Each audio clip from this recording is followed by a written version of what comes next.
Hey guys, and welcome back. Now let's talk about how you can study some positional chess books. Now here I have one of my favorites, Simple Chess. It's really a good starting point for positional chess. And then I have another book that I like quite a lot. It's this one, Chess Structures, a Grandmaster Guide. And note that this one, as you will see in the recommended resources, is quite advanced. So you can start with it if you are 1800 or above rated. Okay, so let's start. Let us look together at this beautiful book here. It's quite small. You see, it's quite simple. And yeah, let's just dive into it. Now we have here an introduction. I always recommend to read introductions. There could be, you save only a little bit of time if you don't read them, but there could be important things inside, like how should you read this book, what you can get out of this book. And so, yeah, please just read that for sure. Now you have here the whole introduction. There are also some positions already into the introduction, and we get going immediately with some games.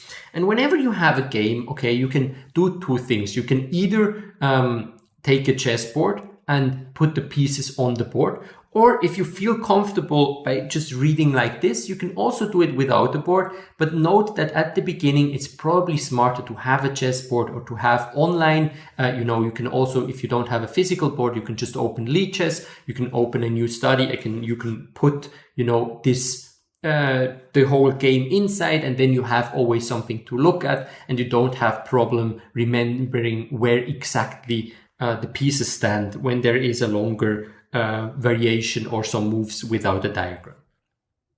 Now, whenever you come to a diagram, as I said, this is probably an important moment. So shortly think, like, what is the point here? Okay, what is, looks like white is better, but then even the author said, why is black lost, right? Material is equal and white hasn't got a piece beyond the second rate. So here, really, it's about ideas, positional ideas, and testing yourself shortly. You don't need to find the right solution. It's really about learning new things, okay? So you can go through this, and whenever something is surprising, you have something here and you can note, oh, that was super surprising, let's do this. Oh, that was super surprising, let's do this, okay? So you want to always have something next to you where you can write down things and you can note what was special for you. That's the most important thing. And again, you can do that manually here, pen and paper, but you can also do it having Lichess open and just creating a new study, a new chapter in there with positional ideas, and then writing your idea. Why was this certain position so special to you? Why is it close to your heart? And why do you need to remember that idea that you just learned? And then you go through it, right? And here you see there is a lot of moves, okay? So here, even for me, this would probably be quite hard just in my head, and I wouldn't maybe focus on where exactly the pieces are. So if this overwhelms you, again, either online Lichess, click the moves in that are written here, or have a board next to you and put the moves on the board. One of two, you will find what is more suitable for you. And what you see in this book is there are not too many lines, right? There are not too many moves, but there are a lot of words. And these words are the key. If you only do one thing, it's reading these things. These things are the most important thing. Again, it's humans we want to learn from. They can teach us so much better than just, moves that might be concrete. But here, for example, you have queen takes b5, loses a piece. Sometimes we have strong positional moves that are strong because there are tactical reasoning behind it. So then we want to know the concrete moves, but we want to know more about this illustration, white square strategy. Okay, that's what we played for. I understand. We had, a strong move because of positional idea. We eliminated maybe a knight or something.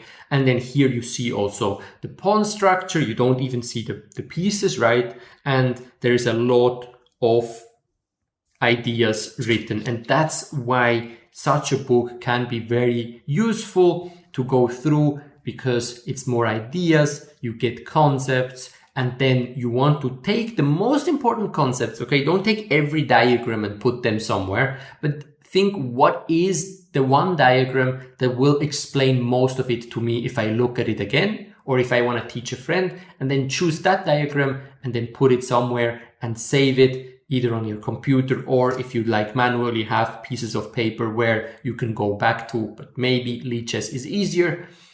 And then you can always get back to it, and you learn something by putting your own thoughts in and by creating this new study.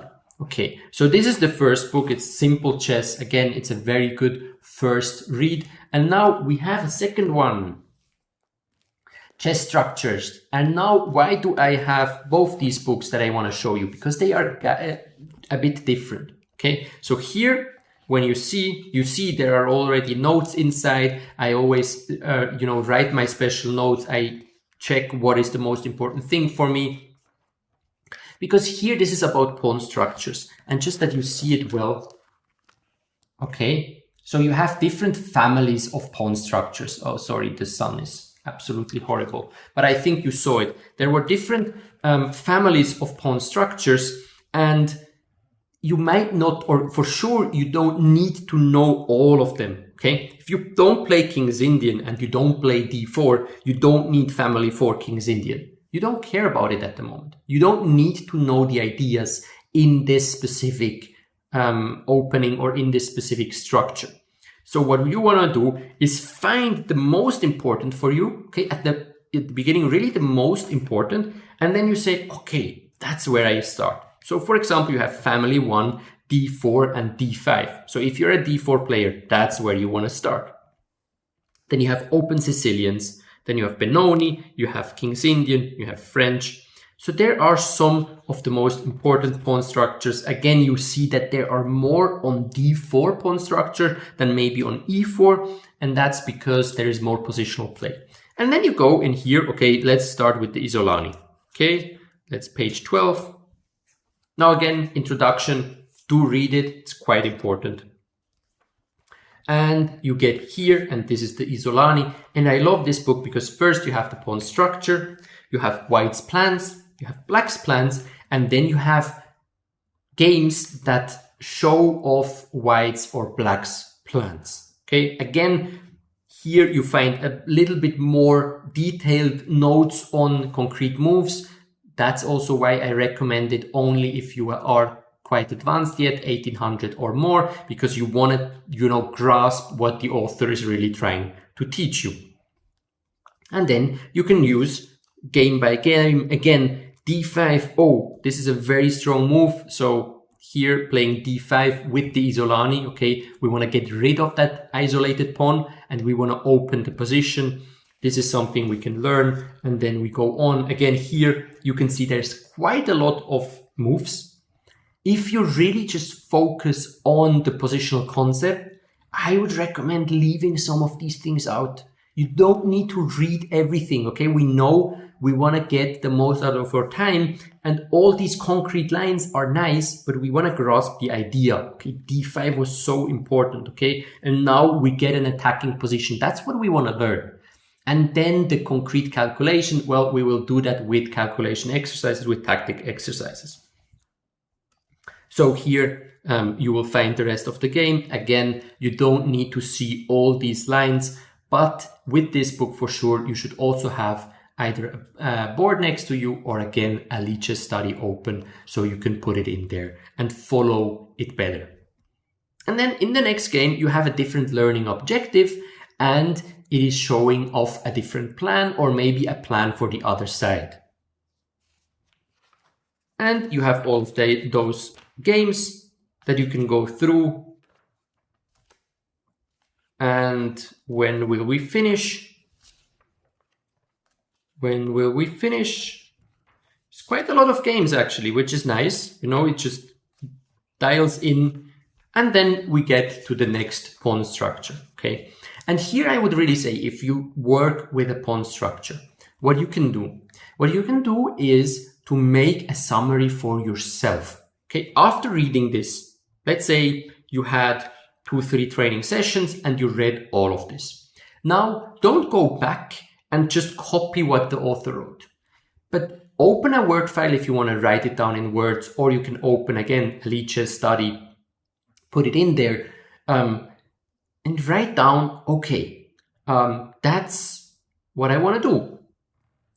In this isolated pawn, the guy with the isolated pawn needs to do X, Y, Z. The person playing against the isolated pawn has these ideas. And here are some, games that I put in. And then you have maybe 2-3 games that were most impressive to you from this book. And then you have your own file on isolated pawns, and you will remember much better because you tested yourself doing so. Okay, so that is very important. Try to use the things that you have. You could only just, chill like this, and you're like, okay, yeah, that's interesting. Yeah, okay. Rook f8. Okay, that's nice. And just go on. You won't remember anything. So try to use your own head, but especially to create your own, idea or your own database of what you just learned. That's the most important thing you might do when you study chess, to create your own things in your own word, because that means when you are able to explain it just by finishing a chapter, and then you manage to remember to the most important plans, then you realize, okay, I got it, right? It's a little test for yourself. And if you think, oh shit, I can't remember any of the plans that I studied last time, then it's time to maybe go back to take some better notes, because it's the most important is how much you take away. You might be a little bit slower, okay, but you take away much more. And that's what we study for, to take away as much as possible and to really improve what you can also apply during the game. Okay, guys, that was how you can study your chess with books. With courses, I think you don't need a video at the moment, because they are usually self-explanatory, because most good courses, they guide you through how you can work. And I just have to say that at the moment, there are not that many great courses out there. It's basically only Chessmood that I recommend for those courses, because it's not as easy to make a positional chess course, and the books are a great resource. So yeah, for this one, refer to books mostly, and you will find which ones I recommend in the recommended resources section just below. So check them out and start studying positional chess. Have fun.